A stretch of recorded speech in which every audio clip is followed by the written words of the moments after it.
Queria que você abrisse sua Bíblia em Lucas capítulo 2, a partir do versículo 41.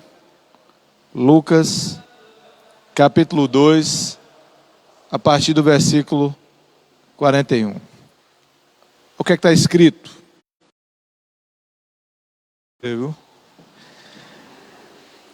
Todos os anos os pais de Jesus iam a Jerusalém para a festa da Páscoa.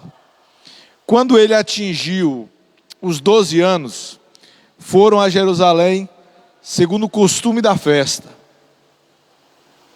Terminando os dias da festa, ao regressarem, o menino Jesus ficou em Jerusalém, sem que os pais dele soubessem. Pensando, porém, que ele estava entre os companheiros de viagem, andaram um dia inteiro e então começaram a procurá-lo entre os parentes e os conhecidos. Como não encontraram, voltaram a Jerusalém à sua procura. 3 dias depois, o acharam no templo, assentado no meio dos doutores, ouvindo-os e fazendo-lhes perguntas.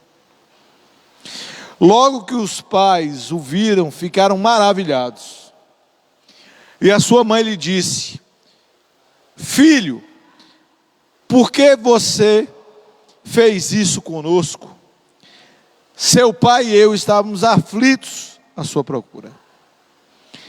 Ele respondeu: Por que me procuravam? Não sabiam que eu tinha de estar na casa do meu pai? Não compreenderam, porém, as palavras que lhes disse. Voltou com eles para Nazaré, e era submisso a eles. E a mãe dele guardava todas essas coisas no coração. E Jesus crescia em sabedoria, estatura e graça diante de Deus e dos homens. E aqui, amados, queria destacar 2 pontos principais. O primeiro, que Jesus era submisso aos seus pais em tudo. Jesus foi um jovem, uma criança e um jovem que foi obediente aos seus pais. Lucas perguntou à própria Maria: e Jesus, como era? Tem algum episódio, alguma situação que você se lembre da infância dele, que você possa nos contar, que eu possa registrar e falar para Teófilo, a quem me mandou fazer essa coletânea, essa pesquisa a respeito dele? E Maria pensou e disse: teve um fato quando ele tinha 12 anos de idade, que ele ficou, a gente veio para a festa da Páscoa, ele ficou perdido durante 3 dias em Jerusalém. Mas fazendo um parênteses, amados, nessa história, Jesus foi, durante esse tempo, sabatinado pelos doutores da lei. Todo jovem judeu, até 14 anos de idade, ele iria para o templo e iria ser sabatinado a respeito dos 5 livros do Antigo Testamento. E se ele fosse aprovado, ele teria condições de direito de se tornar um mestre da lei, de falar e viver da palavra. E Jesus foi aprovado nesse processo. E durante isso, o povo ficou abismado com a inteligência que ele tinha, porque ele começou a questionar os doutores da lei com perguntas. Ouvia e começava a questioná-lo a respeito das coisas, a respeito da palavra de Deus. E todos os doutores da lei, com Jesus, com 12 anos de idade, ficaram maravilhados da sua inteligência. Então esse fato, com 12 anos de idade, foi o que Maria relatou para Lucas, na infância de Jesus. Mas disso ele fala que Jesus era submisso aos seus pais. Nós estamos falando, amados, do Filho de Deus, do primogênito da criação, aquele que existia antes da formação do mundo. Antes de existir qualquer coisa, Jesus já existia com Deus. E mesmo assim, quando ele pisou nessa terra, a Bíblia fala que ele era submisso em tudo. Então ele era obediente aos seus pais. Então você que é rebelde contra seus pais, você está não está de acordo, indo de acordo com a palavra, indo de acordo com os exemplos que Jesus nos deu. Ele, quando era jovem, ele passou pelo processo todinho e era obediente em tudo. Obediência era uma das marcas, e é uma das marcas registradas de Jesus. Foi obediente aos seus pais na terra, e era obediente ao seu Pai Celestial em tudo. Amém? Mas esse não é o objetivo do nosso culto nessa noite, a nossa palavra nessa noite. É o último trecho que dizia que Jesus crescia em sabedoria, em estatura e em graça diante de Deus e diante dos homens. Então cresça, meninos e meninas. Essa é a palavra para nós. Crescer em que, Emerson? De todas as maneiras possíveis, no seu corpo, na sua alma e no seu espírito. Jesus, com 12 anos de idade, começou a se relatar que ele, a partir daquele momento, ele começava a crescer em tudo. Lucas relatou que Maria disse, que Jesus crescia na sua estatura, no seu corpo. Mas Emerson, como é que eu vou crescer no meu corpo? Como? Se alimentando bem, dormindo bem, se exercitando, praticando esportes. Dessa forma você trata do seu corpo, trata do templo do Senhor. Você faz com que você cresça, meninos e meninas, de forma saudável e equilibrada. O excesso de carboidratos vai te fazer engordar, ter um excesso de peso. Isso é bom para a sua saúde? Não. Equilíbrio, amados. Então tenha uma alimentação saudável, pratique esportes, durma bem. Os jovens de hoje estão hoje na internet, virando a madrugada, achando que é algo saudável. Não é. Você precisa, no mínimo, 2 ciclos de REM, de sono REM, por noite. O que é esse ciclo REM, Emerson? Onde você relaxa a mente, e onde tem movimentos oculares rápidos, onde o seu cérebro vai começar a processar o que é relevante para você e mandar para uma memória longa e tirar o que é excesso, que não vai alterar em nada, que é coisas que você viu que não vai acrescentar nada do seu aprendizado. Mas você precisa dormir bem. Quantos de vocês já acordaram, dormiram pouco tempo e no outro dia acorda cansado, com a mente pesada? Porque você não dormiu bem, você não passou pelos sonos que eram necessários para você descansar. Amados, você aprende tanto estudando e lendo como descansando. Você precisa do período de sono adequado para você reter as informações que são importantes. Existe uma coisa maravilhosa que Deus nos deu, que pode ser usado tanto para o bem como para o mal. Uma coisa chamada registro automático de memória. Tudo que passa, que nós captamos através do nosso sentido, nossa mente registra. E tudo que for bom e ruim, vai para uma memória, ou curta ou longa. E as coisas que mais marcam em nossas vidas são aquelas que são registradas nas nossas memórias longas. E isso que tem que ser feito, de forma que possa vir com qualidade. E o sono propicia a gente ter qualidade das informações que são armazenadas. Tudo que não presta, tudo que é repetido, nossa mente não retém como arquivo. Nossa mente é como um processador de um computador. E as memórias mais importantes são aquelas que devem ser registradas. De vitória, de desafios vencidos, de conquistas, de dificuldades superadas. Essas memórias que têm que ser colocadas nas nossas memórias longas. Mas o fato de cuidarmos do nosso corpo, cuidarmos do templo do Senhor, é extremamente importante para as nossas vidas. E diz que Jesus crescia em estatura, no físico, na força. Então essas coisas nós devemos fazer para crescermos na nossa estatura. Mas ele também crescia em sabedoria. Qual era a profissão de Jesus até os 30 anos de idade? Jesus era carpinteiro, aprendeu o ofício com o pai. Mas Jesus nunca... o registro dele de começar a ser ministro da palavra é com 30 anos de idade, depois do seu batismo nas águas do Jordão. Com 30 anos para baixo, Jesus fazia o quê, amados? Carpinteiro, trabalhava com a madeira. E quantas experiências Jesus não teve de trabalhando com aquela madeira, e o ensinamento que ele nos dá espiritual era justamente por conhecer o trabalhar na madeira, saber o que é nó de madeira e quanta dificuldade que tem para ser polido.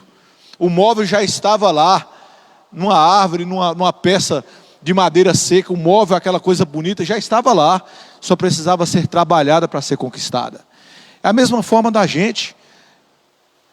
Nós somos árvores brutas que o Senhor começa a trabalhar até se formar um móvel excelente para o uso.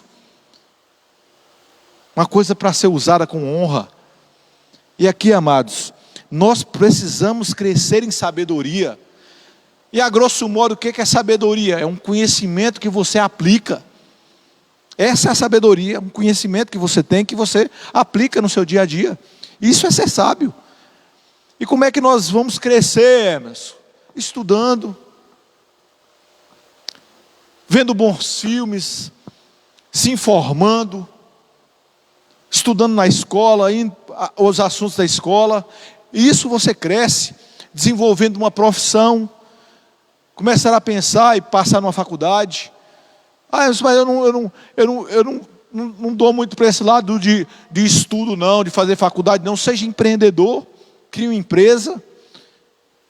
Um dos homens mais próximos que eu conheço aqui em Mauriti mesmo, não tem estudo não. Mas em termos de negócio, em cheiro de negócio, não tem uma pessoa mais sábia e capaz do que ele não. Vê possibilidades assim, aos nossos olhos. E tudo que bota a mão vai para frente. Mas não tem estudo, não tem formação acadêmica nenhuma. Mas tem conhecimento prático, tem conhecimento de vivência. Sabe o que pode criar de produto que vai vender. É sábio demais em sua área de atuação. É um cara extraordinário. Conhecimento acadêmico é bom, é maravilhoso. Quanto mais conhecer, melhor. Mas depende do ramo que você quer fazer. Da área que você quer atuar. Então seja bom e excelente, extraordinário no que você decidiu fazer para a sua vida. Sábio. Seja sábio. Cresça em sabedoria, cresça em conhecimento, cresça em buscar informações, cresça em fazer a coisa certa. Tem um ditozinho popular que deu um problema em uma máquina gigantesca e toda a produção foi parada. E seria um prejuízo enorme. Cada minuto que a máquina passava parada era um prejuízo para a empresa. Mandou chamar uma pessoa, um técnico, ele passou um tempo olhando. Depois foi lá e apertou um parafuso. E quando mandou a fatura para a empresa, 10 mil reais. O cara disse, rapaz, como é que você cobra 10 mil reais para apertar só um parafuso? Ele disse, não, a descrição aí do meu trabalho. Para apertar o parafuso eu cobrei só R$1. Para apertar o parafuso foi R$1. Mas para saber qual parafuso apertar para voltar a produção dessa máquina inteira, aí eu cobrei 9.999. Então esse foi o valor. Esse é o valor do conhecimento. Então isso para nós, amados, nós necessitamos, amados, crescer em conhecimento e em sabedoria. Jesus disse aqui a Bíblia, que ele crescia em conhecimento. Conhecimento de quê, amados? Conhecimento da vida. Conhecimento das coisas que o cercava. Não é à toa que a maioria das parábolas que Jesus falava, ele dizia de semente, dizia de árvore, dizia de água, de fogo. Por quê? Porque eram coisas comuns para ele. Comuns para a vida dele, para a prática de vida dele, para as práticas que ele tinha no dia a dia e que as pessoas iriam conhecer. Qual é a maior maravilha da Bíblia hoje? É nós, ministradores da palavra, conseguir trazer aquelas informações que falava de semente, falava de terra, para uma coisa atual. Já que a maioria de nós já não mexe tão diretamente com semente, com campo, com agricultura. A grande sacada nossa é trazer essas informações hoje para byte, para terabyte, para tecnologia, para internet. Esse é o detalhe. Então, amados, vocês que estão me vendo e ouvindo agora, você que é jovem, é imperativo que você adquira cada vez mais conhecimento para a área que você for atuar. É necessário que você aprenda as coisas. Hoje tem muita gente crescendo só em estatura, mas está mais viciado em videogame, em internet, de conhecimento que não vai acrescentar em nada para ele, e ficando para trás.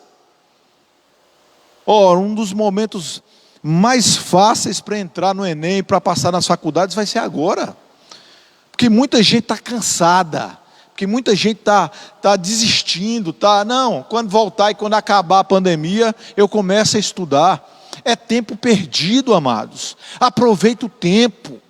Aproveita o tempo para melhorar, aproveita o tempo para estudar, aproveita o tempo para se informar com informações interessantes, de coisas que caem no vestibular, no Enem. Aproveita o tempo. Aproveite para crescer, porque na hora de fazer a prova ali é o momento final. Vai ser o resultado, a hora da prova, vai ser o resultado de tudo que você semeou durante esse tempo inteiro. E eu estou vendo muitos jovens, quando a gente pergunta, inclusive da igreja, como é que está o estudo? Não, está parado, eu estou assim, eu vou começar. Não se sabote, amado, porque a hora é agora. A hora de semear com lágrima é agora. É hora de fazer, investir em você é agora. É hoje, é nesse instante. E o tempo não volta atrás, o tempo não passa, é daqui para frente. E tudo que você faz agora, em termos de conhecimento, você vai colher lá na frente. É imperativo que você faça, amados. E tudo depende de você, a responsabilidade é sua. Lá na frente você nunca vai poder dizer, é porque tinha uma pandemia e eu não estudei. É porque eu estava trancado em casa e eu não estudei. Porque... Invista em você, invista no seu tempo. Se programe, se cobre, organize. Tenha tempo para tudo, tenha tempo para estudar, tenha tempo para andar, tenha tempo para se exercitar, tenha tempo para fazer tudo. Divida, seja sábio em buscar conhecimento. É imperativo, amado, que você faça isso. Jesus crescia no seu corpo e Jesus crescia em sabedoria. É conhecimento prático e aplicação do que aprendeu. Jesus era sábio. E o terceiro ponto, nós somos corpo, nós somos alma e nós somos espírito. Quando fala de alma, fala de conhecimento. Quando fala de graça, que Jesus crescia na graça, aí ele está falando do espírito, amado. O crescimento que Jesus teve no seu espírito. Como é que nós vamos então, Emerson, nesses tempos, crescer espiritualmente? Amados, não tem o que inventar a roda. É ler a palavra de Deus, é orar, é jejuar, é participar das coisas da igreja. Como eu vou crescer, Emerson? Lendo a Bíblia, meditando na palavra. Nós estamos passando e já estamos terminando aquele ciclo de leitura do Novo Testamento. Amados, como Deus tem revelado coisas maravilhosas por conta de estarmos fazendo aquilo. A cada dia tem um processo de leitura. Hoje mesmo eu terminei de ler o capítulo 1, 2 e 3 de Apocalipse. Como Deus é maravilhoso falando com a gente. Enquanto tinha duas igrejas ali que eu comecei a perceber hoje, que o Senhor não falou nada contra elas. Enquanto as outras teve coisas de puxar a orelha, teve duas igrejas que o Senhor fala, eu não tenho nada para falar contra você. A única coisa que diz é persevere no que vocês já estão fazendo. Como é maravilhoso crescer no conhecimento da palavra, na graça de Deus. E vem através dessa leitura, vem dessa meditação na palavra, de conhecermos mais do Senhor, de buscarmos mais sua face, de orar, amados, de ter um tempo de oração, de comunhão com o Senhor, de intimidade com Deus. Era isso que Jesus fazia. Aprendia a respeito da palavra. Jesus tinha a Bíblia dele do Antigo Testamento, que eram os 5 livros e os profetas. Jesus tinha a Bíblia dele, que lia, que buscava. que questionava, ia nas sinagogas. Jesus era um judeu comum, até os 30 anos, participava das coisas. Jejuar, amados, fortaleceu o nosso espírito. E obediência à palavra de Deus. Crescimento na graça do Senhor passa por obedecer a sua palavra, amados. À medida que conhecemos as coisas do Senhor, é à medida que devemos também obedecer à palavra. É crescer no Senhor, é crescer no conhecimento dEle, crescer na graça, é conhecer a respeito dEle, crescer na intimidade que nós temos com o Senhor. De falarmos, Pai, e Ele diz, diga, Filho. É termos a certeza que mesmo nesses momentos complicados que nós estamos vivendo, o Senhor não nos abandona momento algum, de estar conosco todo o tempo. E isso refrigera a nossa alma, amados. Isso refrigera a nossa alma. É sabermos que mesmo que o mundo possa estar caindo sobre nós, o Senhor é fiel e justo. Na sua palavra dizendo, eu estarei com você até os confins da terra, eu estarei com você até os finais dos tempos. É a certeza que temos que o Senhor está conosco. Vamos crescer, fisicamente, meninos e meninas, intelectualmente, meninos e meninas, e na graça do Senhor, e na presença do Senhor em nossas vidas. Temos exemplo de Jesus, que Ele crescia em sabedoria, crescia em estatura e crescia em graça, e era tanto diante dos homens, como diante de Deus. É notório quando melhoramos, é notório quando evoluímos, quando podemos contribuir com mais coisas. Oh, amados, quantos de vocês serão aquelas pessoas que irão cuidar de nós nas nossas velhices? Na nossa velhice, quantos de vocês serão aqueles que serão engenheiros, que irão construir os prédios? Quantos de vocês serão aqueles que irão dar orientações para melhorar a agricultura? Quantos de vocês serão aqueles que darão orientação para melhorar o gado? Quantos de vocês serão aqueles que serão os juízes, os promotores, os advogados para se fazer justiça nessa terra? O mundo inteiro clama pela manifestação dos filhos de Deus, e é nessa hora que nós devemos nos manifestar, nas coisas mais difíceis, nos momentos mais difíceis, mesmo nessas horas onde as pessoas estão desesperadas, que seja você, aquele que leva uma palavra de esperança, ou uma palavra amiga, ou um ouvido para escutar nesses tempos difíceis. Você seja aquele que esteja para ouvir as dificuldades e as tristezas e amarguras das pessoas. Você tem muito a contribuir, você tem muito a crescer, tanto fisicamente como intelectualmente, como na graça e na presença do Senhor.